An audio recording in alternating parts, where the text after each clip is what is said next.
He stands alone on a mountain of his fallen comrades, so he looks to his brother demanding to know why. His brother simply plays back a memory of how it all began. It started when monstrous creatures tore through their world.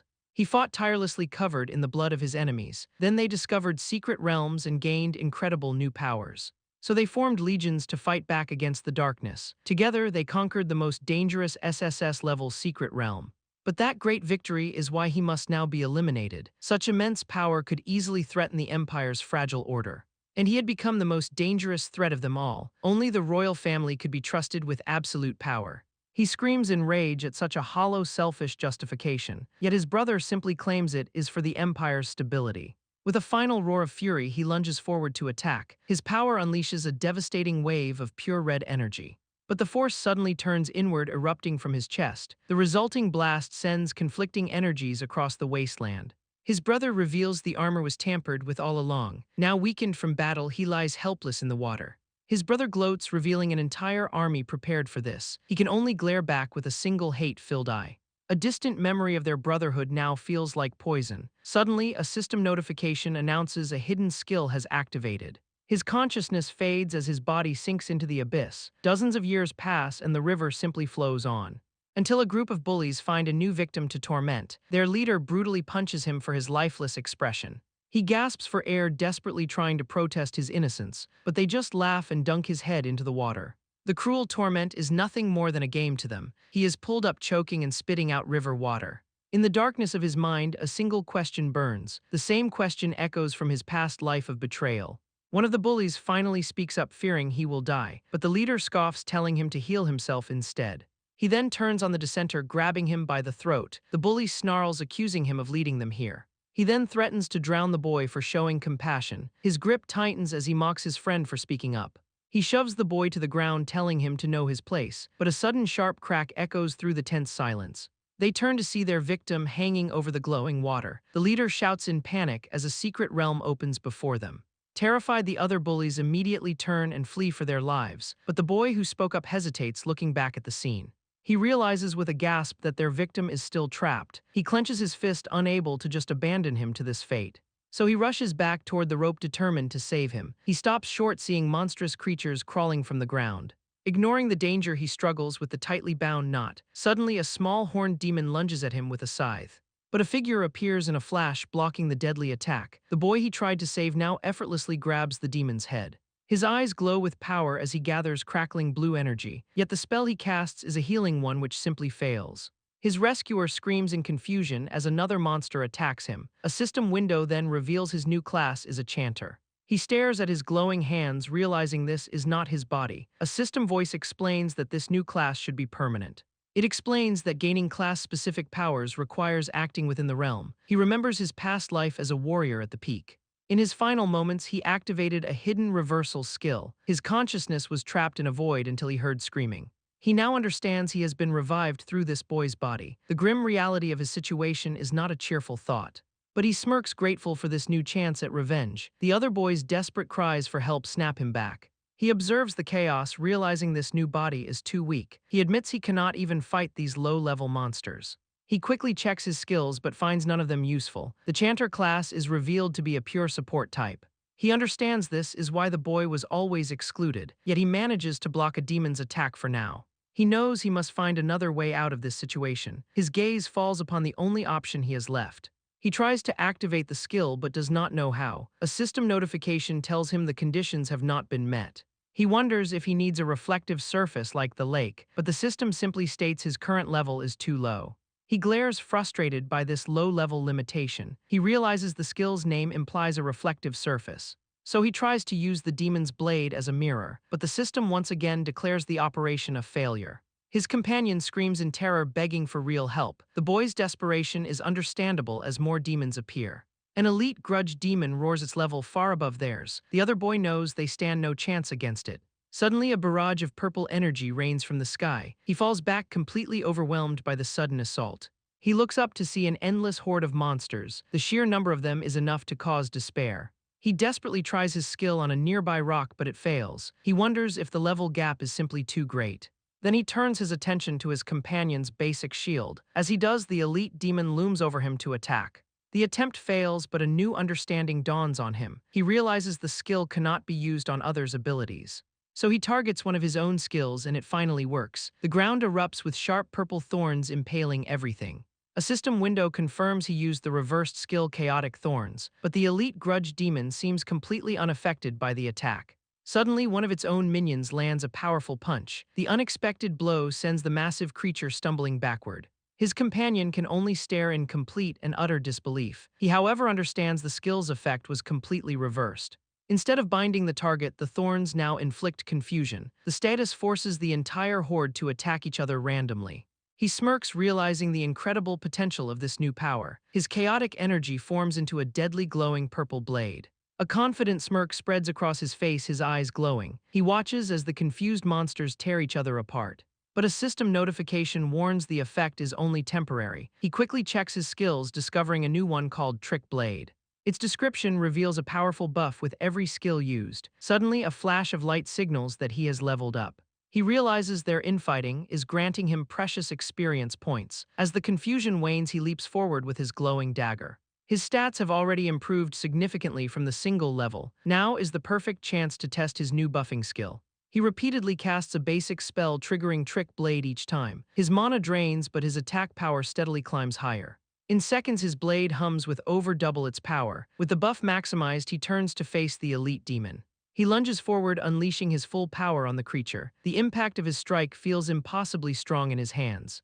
His energized blade slices cleanly through the demon's thick hide. The monster is instantly bisected by the single powerful swing. His companion stares in shock, unable to comprehend the scene. He questions how a low-level chanter could possess such skills. But he knows his own newfound power is still very limited. He calculates that his normal attacks are greatly boosted now. The slain elite demon proves the current limit of his strength. He knows he can barely handle monsters at that level. But the chaotic battlefield reveals a much greater threat emerging. He turns his head, sensing an overwhelming new presence nearby.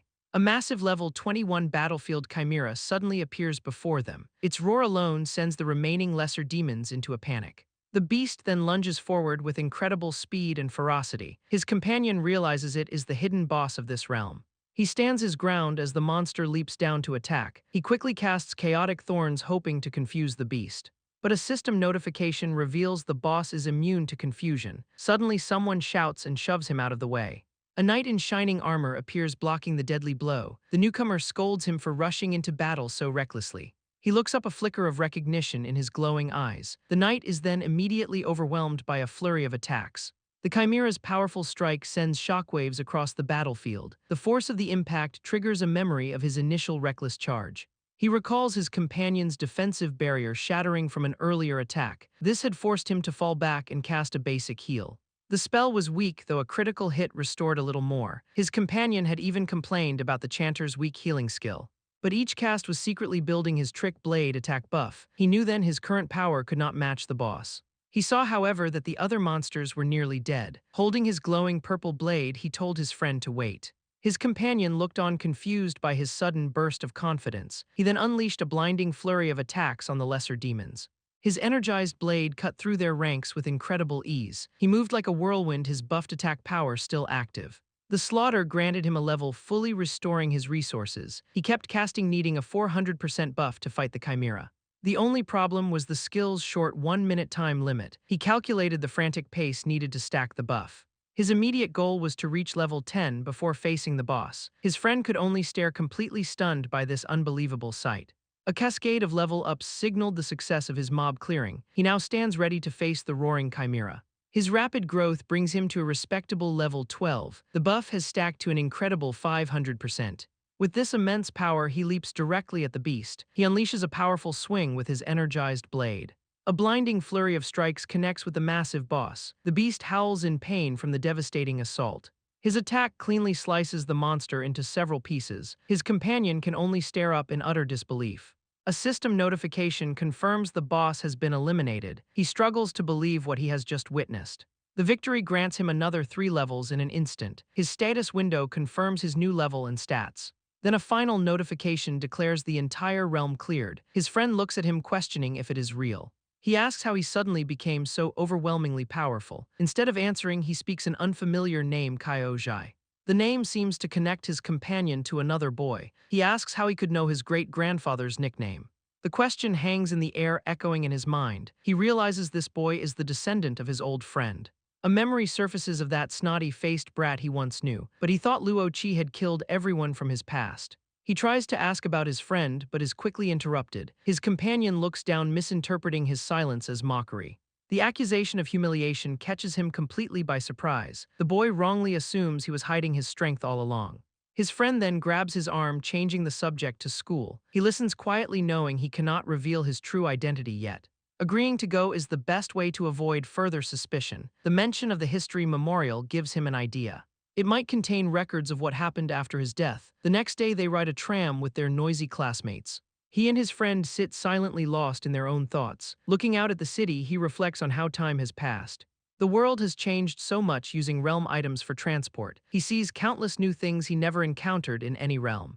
This makes him question the rules about taking items from dungeons. He then examines the epic chimera bone ring he just acquired. A tour guide begins recounting the history of realm disasters. He speaks of a time when the legendary King Luo Wei appeared. Yet at the very moment of victory, the king was betrayed. The guide animatedly describes a long-planned treacherous rebellion. But his mind wanders to how items are taken from realms. He knows some permanent skills can be carried out permanently. Most things, however, are meant to vanish with the realm. The contradiction makes him question what happened after he died. He pushes the thought away as they arrive at the memorial. Their guide gestures towards the centerpiece of the Grand Plaza.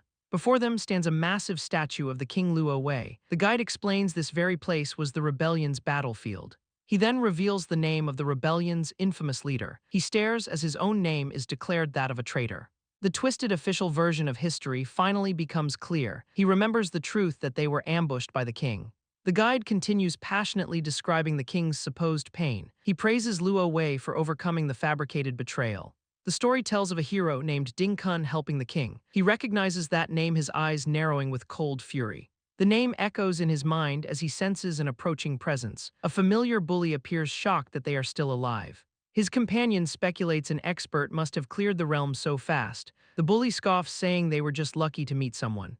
He recognizes the three of them as his classmates' tormentors. The other students begin whispering about the new realm disaster. Two girls look over, surprised the pair actually survived the ordeal. The lead bully then grabs his friend's shoulder with a smug grin.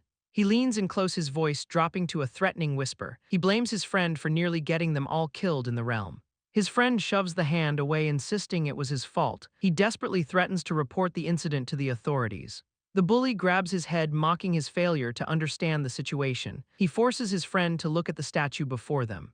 He then points to the armored figure being trampled underfoot. He reveals the defeated traitor is his friend's own grandfather. His friend shouts back, refusing to let him insult his family, but his defiance falters as he looks up in sudden confusion. The surrounding students now murmur about the escalating confrontation. They realize a traitor's descendant is insulting a hero's heir. The bully loudly proclaims that his friend's grandfather slaughtered many people. His friend roars back, refusing to tolerate insults against his family. He turns to an approaching teacher, desperately seeking a fair judgment, but the teacher simply places a hand on his shoulder and demands an apology. The boy looks up in disbelief as the teacher lectures him on gratitude. The bully grabs his head again, smugly stating that the crowd would cheer. The other students look on, their silence confirming his cruel words. He yanks his friend's hair, questioning how a hero's heir could be wrong. With a wild grin, he raises his fist to defend his family's honor, but a swift kick suddenly connects squarely with the bully's face.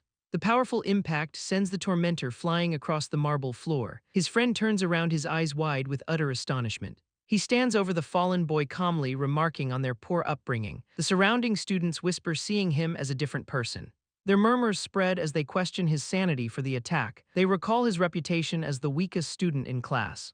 The bully pushes himself up, sneering that his brain finally snapped. He fumes that a mere punching bag dared to strike him. His two friends then charge forward to put him in his place. He watches their approach with an unimpressed, cold gaze.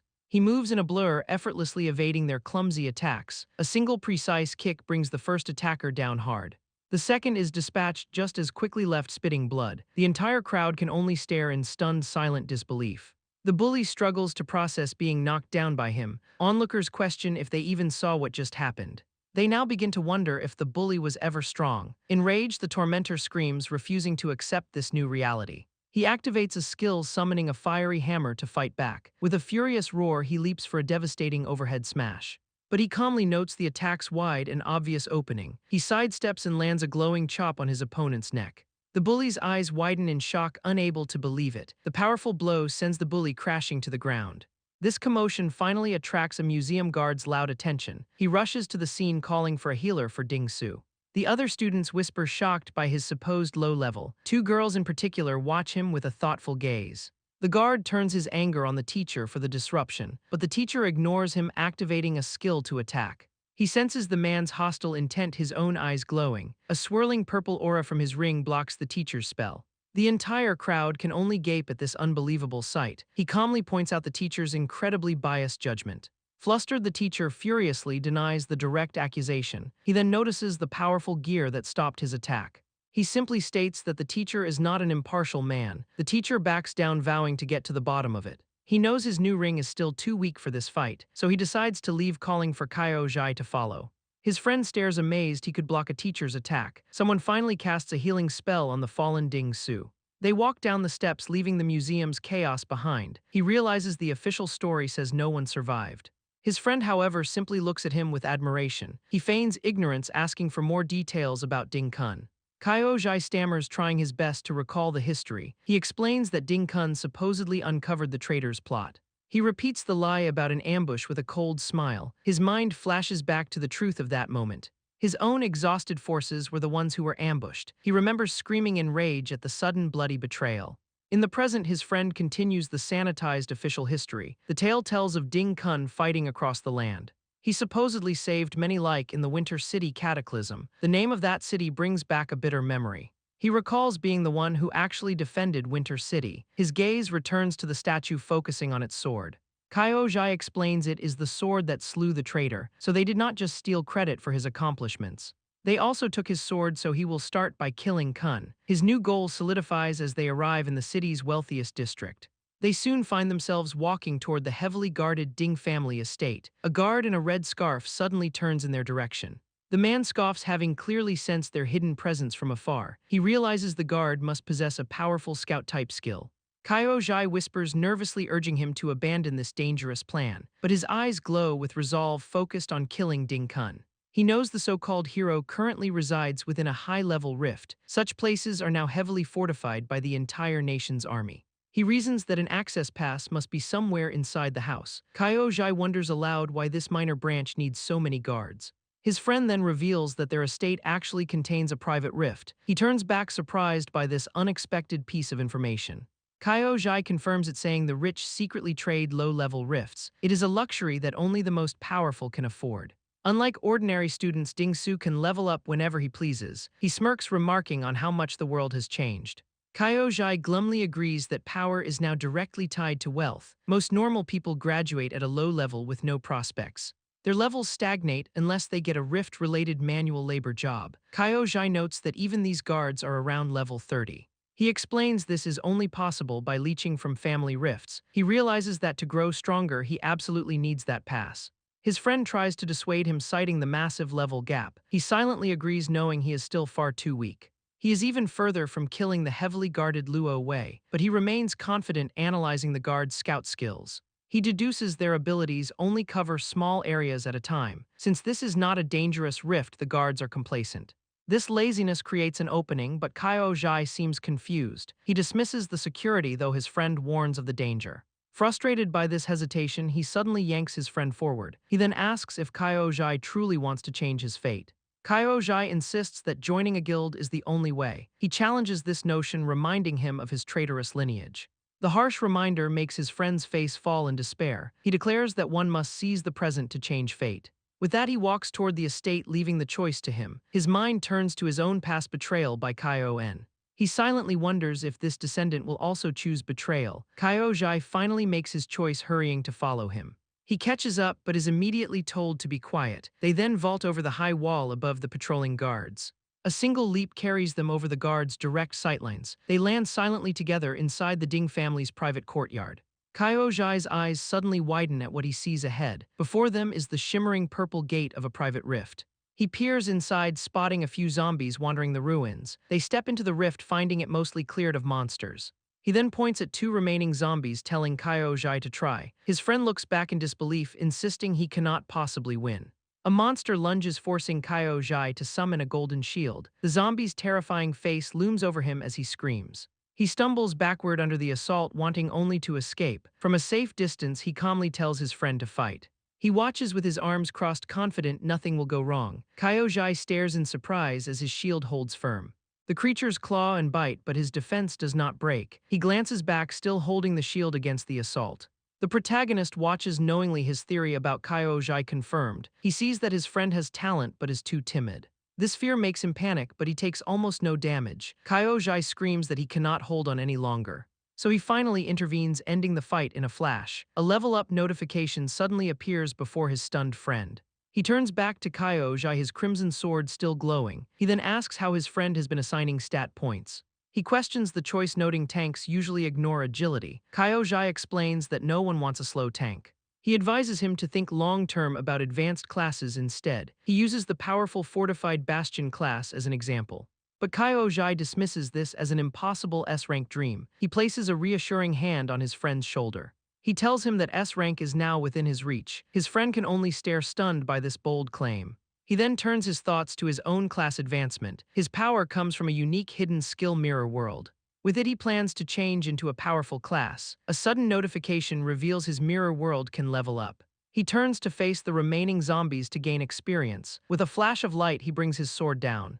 He kicks off the monster's body as his skill effect ends. To his surprise, a much larger zombie is still standing. His attack power boost disappears as he faces the tough demon. The creature's immense strength forces him back a step. He finally defeats it, but the fight leaves him exhausted. The effort is rewarded as a level-up notification appears. Killing them also provides experience for his unique mirror world skill. A sudden sound from below then catches his attention. He quickly rushes to the edge of a cliff to investigate. He spots the Ding family's guards patrolling the rift's floor. Crouching low, he wonders if they have been discovered. He quickly picks up the dropped bracers as the risk grows. He must now fight while also avoiding the guards' patrols. The situation is becoming too much, so he checks a skill book. He uses his reversal ability, but the new skill seems useless. He checks his progress, seeing he is still far from leveling up. Yet even at level 1, his skill reversal is ridiculously strong. He smirks, knowing it will become even better once improved. He calculates that killing this realm's lord will level his skill. His gaze then settles on the central area's ominous tower. They move closer, but Kyo-jai warns of magical scouts. The increased surveillance makes him turn with a sharp glance. Peeking over a ledge, they finally find the lord. Kyo-jai gasps, having never seen a captured realm lord. His friend points out the high-level chains binding the creature. He silently assesses the numerous guards surrounding their target. Attacking is too risky, but he spots a lone guard. He decides to eliminate the guards, first activating his skill. The attack instantly cripples the man for interrogation. He looms over the guard, demanding he speak honestly. The terrified man immediately promises to reveal everything he knows. He quickly admits his loyalty is not worth dying for. He listens silently, letting the man's fear do the work. He then asks about the hero realm pass he needs. The guard smirks, mistaking his intensity for hero worship. His menacing aura makes the guard quickly insist he is truthful. But the man reveals the passes are temporary and require an escort. He grabs the guard's collar, dismissing the man's warning. He pulls the man closer, demanding he empty his backpack. With the information gathered, they step back outside the rift. He holds the single skill book, questioning the guard's meager loot. The man explains the Ding family hoards all valuable drops. He checks the skill, which grants a defense buff after healing, but his reversed version instead boosts attack after he heals someone. The guard then points toward the forbidden inner residence. He reveals that only high-level family members reside there. This new information makes him ask about the pass inside. A quick assessment shows the family head is level 42. Kyo-jai insists the man is far too powerful to fight. The guard reveals a family tree of even stronger members. He knows entering the residence means facing overwhelming odds. With a plan forming, he suddenly turns to Kyo-jai. The interrogated guard now lies unconscious on the ground. He tells his armored friend to wait while he lures their target. His thoughts return to the captured lord inside the rift. He recalls how the family uses chains to control the beast. The key to this control is a single heavily guarded lock. He now looms over that guard, ready to make his move. He uses a skill on the guard to unlock the chains. The magical restraints on the realm lord suddenly flare purple. He now wields the chains, setting his perfect plan in motion. The lord thrashes violently as it goes completely berserk.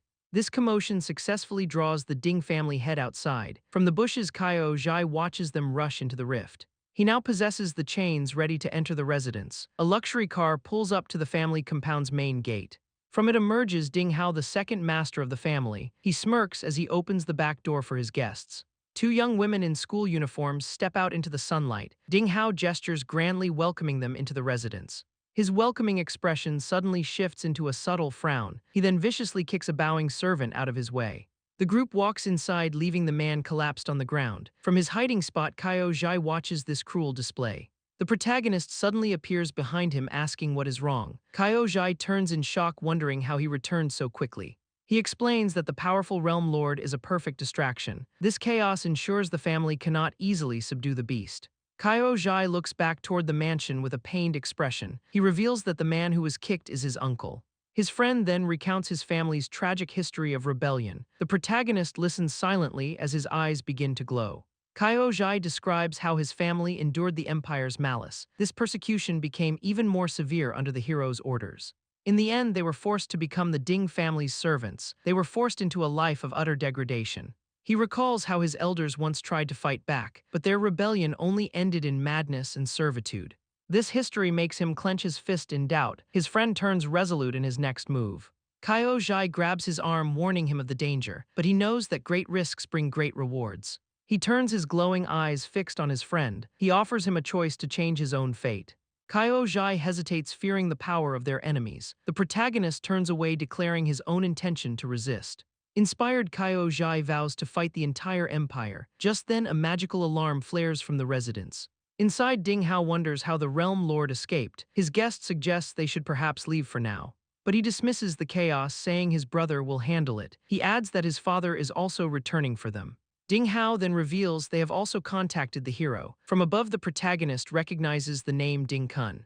He recalls that a special pass is needed for entry. He spots the guests, noting one seems to have high status. He recognizes the girl's surname Yun is the same as his. This connection makes him wonder if it is a coincidence.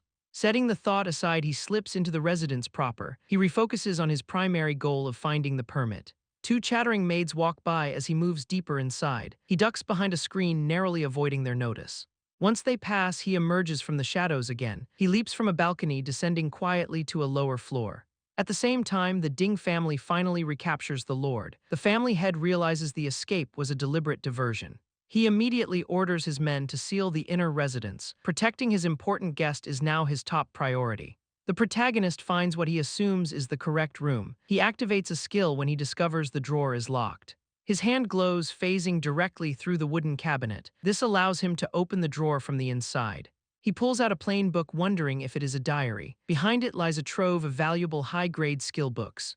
As he searches, the compound's guards begin to form a perimeter. From the bushes, Kyo Jai sees the guards gathering outside. He panics, realizing his friend's escape window is closing fast. The fear brings back memories of his family's brutal subjugation. He recalls the day they were crushed by their powerful enemies. His resolve crumbles as he decides to quietly slip away. But a hand suddenly grabs his arm, stopping him cold. His friend's voice reminds him that the choice is his alone.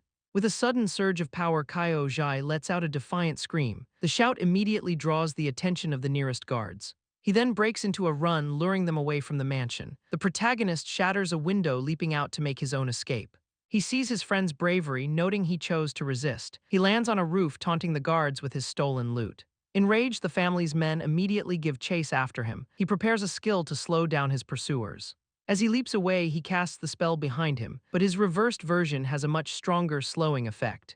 The family head realizes he is not escaping but heading deeper in. He lands beside Kyo Jai, explaining his calculated diversion. He now stares at the glowing rift to the secret realm. He realizes the weakened lord is a perfect opportunity for his skill.